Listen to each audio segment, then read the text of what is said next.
Eu conheço uma galera que parece, não dá pra afirmar, mas parece que o cara se sente libertado pela certeza. E eu acho que é exatamente o contrário, cara. Quanto mais certezas eu tenho, e não são, na verdade, acho que quase nenhuma, eu me sinto muito mais livre quando eu não tenho certeza.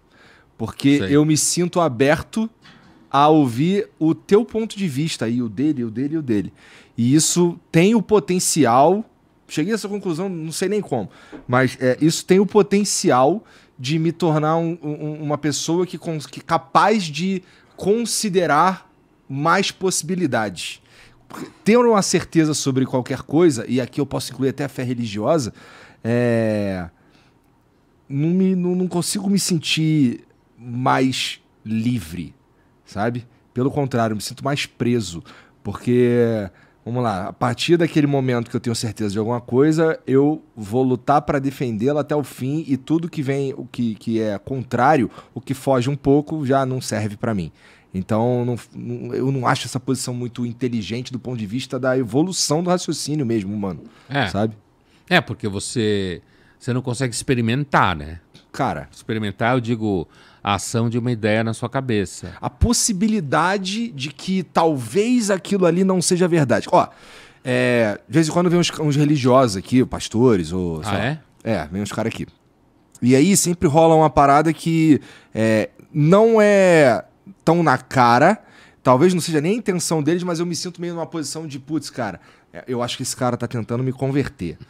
E assim, cara, eu vou te falar de coração, eu queria, porque não sei, cara, eu acho que a gente saber o que acontece depois que morre, com toda essa certeza que eles têm, parece ser libertador.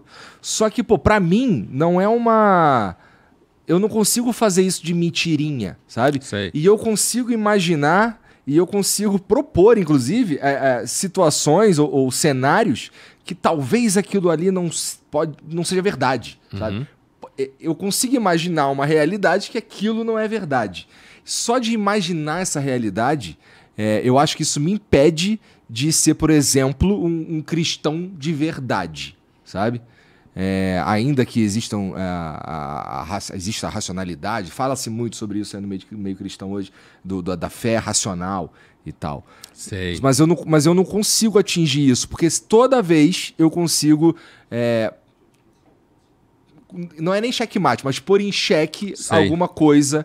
E esse cheque é suficiente pra não me sentir à vontade de, sabe, embarcar nessa.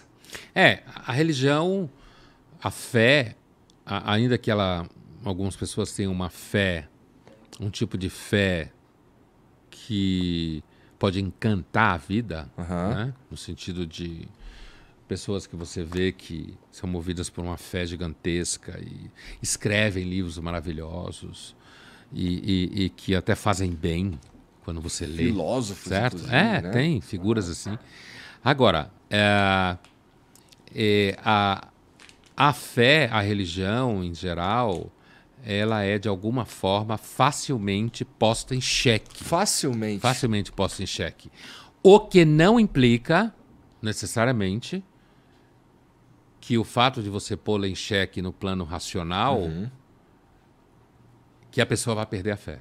Sim, sim. Afinal, a fé é o contrário disso que você está propondo. Fé é acreditar ainda que você não saiba. Na verdade, é basicamente isso. Por isso que muitos cristãos dizem e têm dito ao longo da história de que fé é uma questão de graça. Tem uma famosa passagem de um filósofo do século XVII chamado Blaise Pascal, francês. Como é que tu lembra esse nome todo, cara? É meio que teu trabalho, né? É isso aí, você já respondeu. Vai lá, Eu vivo continua. no meio disso o tempo inteiro, né? Lendo esses caras, escrevendo livros sobre eles e tal. Eu escrevi 2 livros sobre esse cara, especificamente, esse cara. Por que ele é tão encantador? Deve ter a ver com o que você vai falar agora. Então, tem a ver com uma série de coisas a minha história de estudar filosofia e me interessar pela filosofia e tal. Eu cheguei na faculdade de filosofia com 25 anos. Não, 24? Sei lá, alguma coisa assim. Porque eu tinha vindo de 5 anos de medicina, né? Aham. Quer dizer, parei no meio, tranquei, fui pro kibbutz, voltei. Teve esse, digamos, Teve um essa professor que brecha te no falou meio. umas paradas que você viu que aquela ali não era tua parte, tua Isso aí, parada. Eu exatamente. lembro. O professor me falou isso. Então eu cheguei e já não era moleque na faculdade de filosofia. Então isso faz, quer dizer, moleque em relação a quem estava com 18 anos, né? Eu já estava com 25 e tinha um filho, né?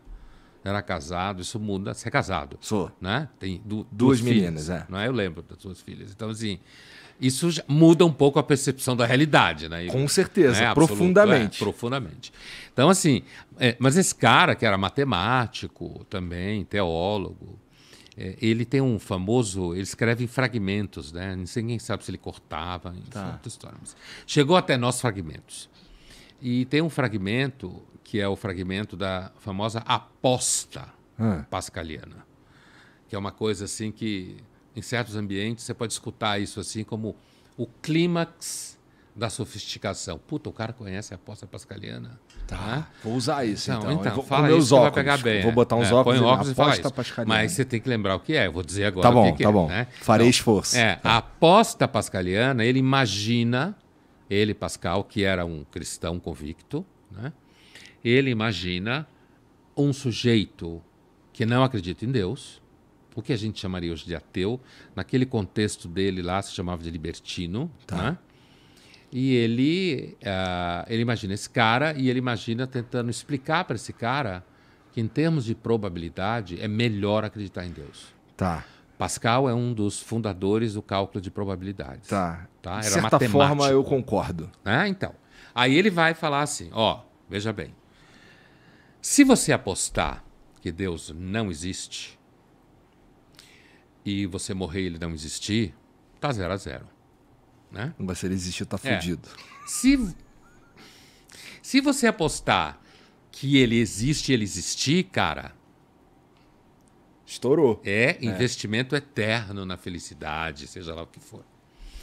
Agora, se você apostar que ele não existe e ele existir, você se fudeu. Total. Né? Porque você vai chegar Porque lá... aí existe inferno, existe essa porra aí ele toda, vai se dizer... fudeu. Eu estava aqui, você não acreditou. Agora é tipo assim...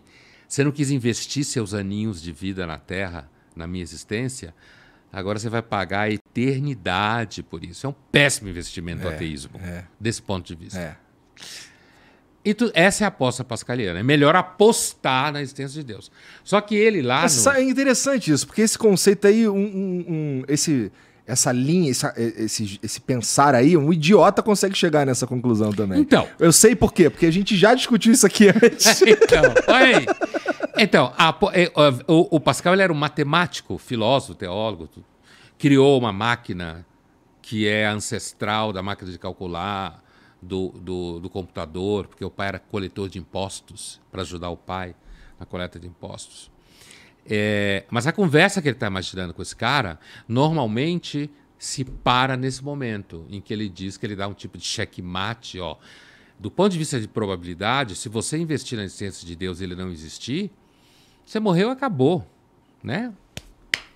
Agora, o contrário é uma perda que você vai ter que realizar muito alta. Então, do ponto de vista da lógica de probabilidades, é melhor você viver como se Deus existisse. Né? Aí o ateu libertino vira para ele no final e diz, eu concordo com você, mas eu não consigo acreditar em Deus nem assim. Né? Se acreditar tiver a ver com que eliminar toda a chance de dúvida, se a fé... eu não consigo ter fé nem assim.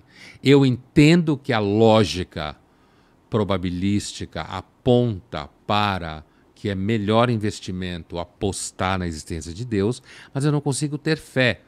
E aí, nosso amigo Pascal, não vou entrar aqui na teologia dele, jansenista, que é uma questão técnica, a fé é uma questão de graça. Entendi. Não tem nada a ver com razão. Não tem nada a ver com eu calcular qual é o melhor resultado, não sei o quê. Algumas pessoas têm, outras não têm. Entendeu?